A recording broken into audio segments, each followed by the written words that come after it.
বাপরে বাপ, কি যে গরম পড়েছে, কিভাবে যে মেকআপ করব বুঝতে পারছি না। এত রোদ, এত গরম, আমি তো গলে যাচ্ছি গরমে। আমি হাঁসফাঁস করছি যে কি করব এত গরমে, কিভাবে যাব ক্লায়েন্টের বাড়িতে। পরপর 3টে ব্রাইড, কিভাবে যে সামলালাম তোমাদের সাথে শেয়ার করব। তো ফার্স্ট ব্রাইডের বাড়িতে পৌঁছে গেছি, ওর কাছ থেকে জিজ্ঞেস করতেই ভুলে গেছি যে ও কীরকম লুক চায়।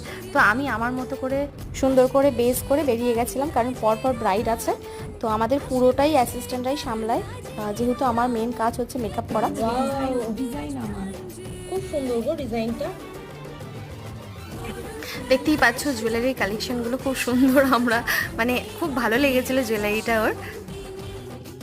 এইরকম একটা জুয়েলারি কিনলেই কিন্তু পুরো গলাটা ভরাট হয়ে যায়। কি মিষ্টি লাগছে বলো আমাদের ক্লায়েন্টকে। পুরো লুকটা কেমন লেগেছে অবশ্যই কমেন্ট করে জানিও, আর যারা ব্রাইডাল বুকিং করতে চাইছে অবশ্যই এই নাম্বারে কন্ট্যাক্ট করো। টাটা সবাইকে।